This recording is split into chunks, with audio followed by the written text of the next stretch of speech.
Dr. Peggy Parker. I'm a biological medicine doc and a naturopath. And a few years ago, I made a discovery that promises to be a medical game changer. I discovered that ionized water has some unique antioxidant properties that are absolutely foundational for regaining or maintaining health. And in order to prove that theory into scientific certainty, I need to do a clinical trial study. And doing this study has been an absolutely overwhelming passion of mine for the last few years. And now all the pieces are in play, and it's time for me to begin. The first time I heard about ionized water was actually during my biological medicine training. And I tried this water ionizer that was recommended, and I didn't really like it. Then I got really sick. Actually, my gallbladder became gangrenous before doctors figured out what was wrong with me. And so when they tried to remove it, they left a lot of gangrene in my body, and so I was really literally rotting from the inside out. I was really sick, couldn't seem to get much better. I tried everything that my naturopathic and biological medicine taught me that had worked to help my patients, but it wasn't really doing much for me. And a friend of mine told me about ionized water, and because I had a negative experience with it in the past, I just ignored her. And she kept talking to me about it, and I kept being sick. So one day I found out that there was a man coming from Japan to do a lecture. So I decided to go to the lecture, and during this 3-hour lecture, it took a long time because we had to do translation. During the 3-hour lecture, I drank 4 16-ounce glasses of this ionized water, and every symptom that I had disappeared, and it stayed gone for 2 full days. So I knew there was something important, I just couldn't figure out what it was. So I went home and I started thinking about it, and then I was like, oh, I think I might understand what's happening. So I went and bought an ionizer, arranged for 10 of my patients or friends who were all 60 years old or more to be part of an informal study. And they agreed to drink a certain amount of water every day and come back in after 1 week and 2 weeks and after a month to be tested.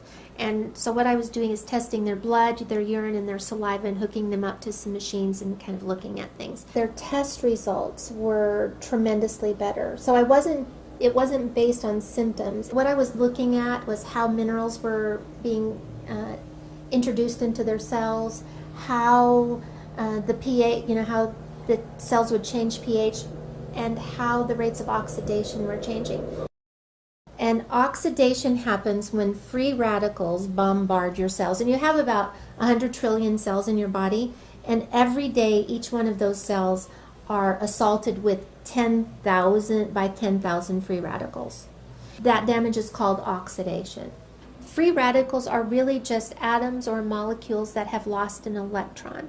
And that happens from exposure to radiation or UV lights, or so things like fluorescent light bulbs and computers and cell phones and cars and manufacturing plants and fertilizers and pesticides, and even the water that we drink and the air that we breathe that are kind of polluted, those actually contain free radicals. All of those 100 trillion cells have a few things in common, and one of them is that they're made, they all have a membrane, and that membrane's made of something called a phospholipid bilayer. That's just a fancy term for fat.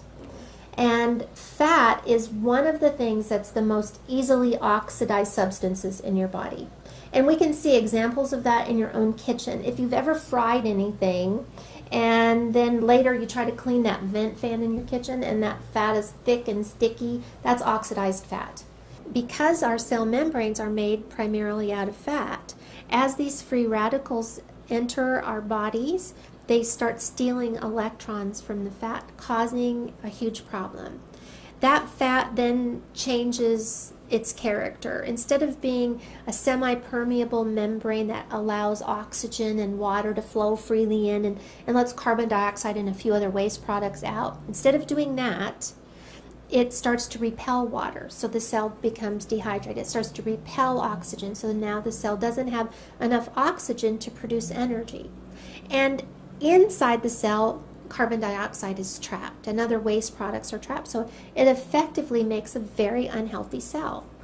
Well, those unhealthy cells will divide and multiply in your body just like all cells will. So healthy cells, unhealthy cells, they all do the same thing. They divide and make two new daughter cells that are identical to the parent cell.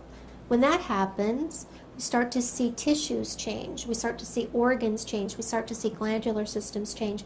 And so wherever your genetic weakness is in your body, whether it's your eyes or your heart or your blood vessels or your skin or your pancreas, wherever the weak link is, that's where we're going to see a disease process or an illness begin to form. And unless you've been living under a rock for the last few years, then you know about antioxidants. You know that vitamins A, C, and E are antioxidants, and you know that all the brightly colored fruits and vegetables, even chocolate and coffee, contain antioxidants.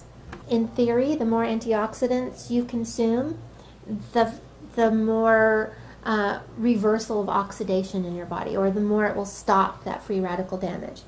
But there's a little known fact about these antioxidants that we take in supplement form or in our foods, and that is that as they do the very thing they're designed to do, which is quench a free radical, it becomes a free radical itself. So it donated an electron to a really bad free radical, and in turn it becomes a weak free radical. So you can see that it could slow down this process of aging and disease and death, but it could never really make a big enough impact to stop it.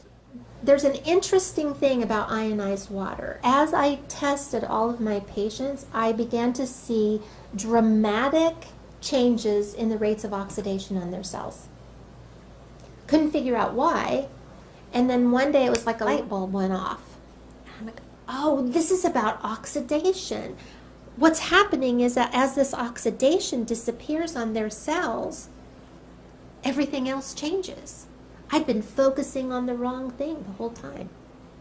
My colleagues have been focusing on the wrong thing the whole time. I had a friend who said, you know what, this is just like hydrogen fuel cell technology. What happens in a hydrogen fuel cell is that water's passed through an electrical field, splits the water up, so H2O becomes OH negative and H. So we have hydrogen.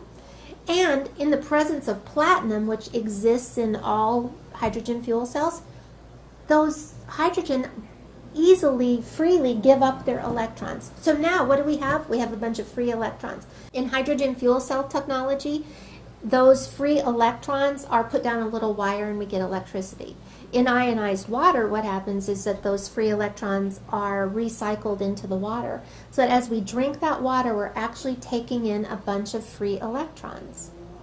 Now those free electrons will go and mitigate or quench those free radicals, and they don't leave anything in their wake. There's no weak free radical left over. This can actually stop the cycle of oxidation. Now, in the whole scheme of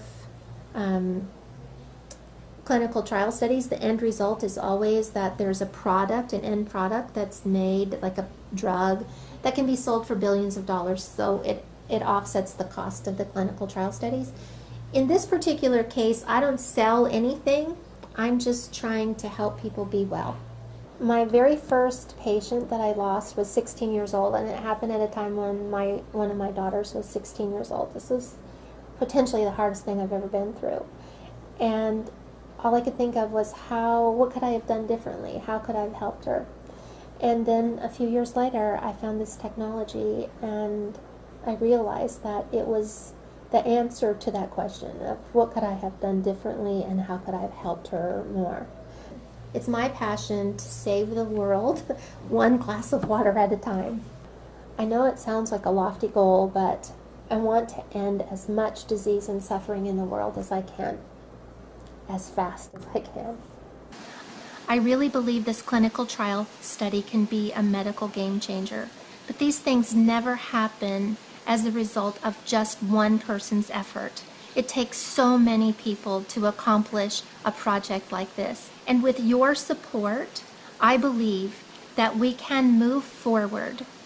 I need you to help me spread the word. You can do it by emailing this video to everyone you know. Put it on your Facebook page. Pin it to your Pinterest board. Tweet about it and ask all of your friends to do the same. because I believe that together we can pioneer a change in the health of people all around the world, one glass of water at a time.